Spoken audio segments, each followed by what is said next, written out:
Indian പാർലമെന്റിൽ അമിത് ഷാ വിളിച്ചു പറയുന്നു ദേശീയ പ്രസ്ഥാനത്തെ കുറിച്ച്, കോൺഗ്രസിനെ കുറിച്ച്. കോൺഗ്രസ് ഇന്ത്യയെ പിളർത്തി.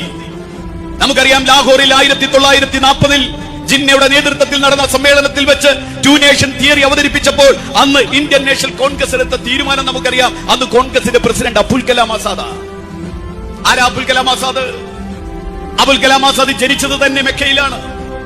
മെക്കയിലെ രാജാവിന്റെ പണ്ഡിത സദസ്സിലെ ശ്രേഷ്ഠന്റെ പേരമകനായി മെക്കയിൽ ജനിച്ച അബുൽ കലാം.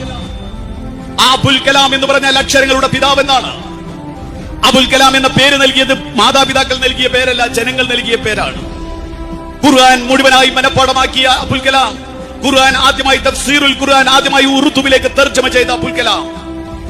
ആ അബുൽ കലാം ആയിരുന്നു കോൺഗ്രസിന്റെ പ്രസിഡന്റ്. അബുൽ കലാം ഉടനെ തന്നെ ലാഹോറിൽ സമ്മേളനം കഴിഞ്ഞപ്പോൾ ഉടനെ തന്നെ ബോംബെയിലെ രാംഘട്ടിൽ കോൺഗ്രസിന്റെ സമ്മേളനം വിളിച്ചു ചേർത്തുകൊണ്ട് അധ്യക്ഷത വഹിച്ചുകൊണ്ട് ഉറക്കെ അബുൽ കലാം ആസാദ് വിളിച്ചു ചോദിച്ചു, ജിന്നെ, നിങ്ങൾക്കറിയില്ലേ 1200 വർഷത്തെ എഴുതി വെക്കപ്പെട്ട ചരിത്രമുള്ള മണ്ണാണ് ഈ ഇന്ത്യ.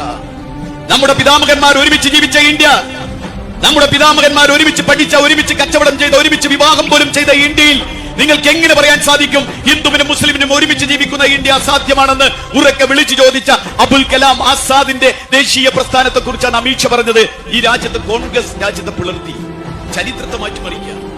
അബുൽ കലാം ആസാദ് ഒരു കാര്യം കൂടി പറഞ്ഞു, ഞാനൊരു വിശ്വാസിയാണ്, എനിക്ക് സ്വർഗം വേണം. പക്ഷേ എന്റെ പടച്ച തമ്പുരാൻ ഒരു മാലാഖയെ അയച്ച് കുതബ് മിനാറിന്റെ മുകളിൽ കയറി നിന്ന് ഒരു കയ്യിൽ സ്വതന്ത്ര ഇന്ത്യയും ഒരു കയ്യിൽ ഹിന്ദുവും മുസ്ലിമും ഒരുമിച്ച് ജീവിക്കുന്ന ഇന്ത്യയും മറുകൈയിൽ സ്വർഗരാജ്യവും കാണിച്ചു തന്ന്, അബുൽ കലാം, നിനക്ക് ഏതാണ് വേണ്ടതെന്ന് ചോദിച്ചാൽ ഞാൻ ഉറക്കെ പറയും, തമ്പുരാനെ, എനിക്ക് സ്വർഗം വേണം. പക്ഷെ ഇന്ന് എനിക്ക് വേണ്ടത് ഹിന്ദുവും മുസ്ലിമും ഒരുമിച്ച് ജീവിക്കുന്ന ഇന്ത്യയാണ് വേണ്ടതെന്ന് എന്റെ പടച്ച തമ്പുരാനോട് ഞാൻ പറയുമെന്ന് പറഞ്ഞ അബുൽ കലാം ആസാദിന്റെ പ്രസ്ഥാനത്തെ കുറിച്ചാണ് അമിത് ഷാ ഇത് പറഞ്ഞത്.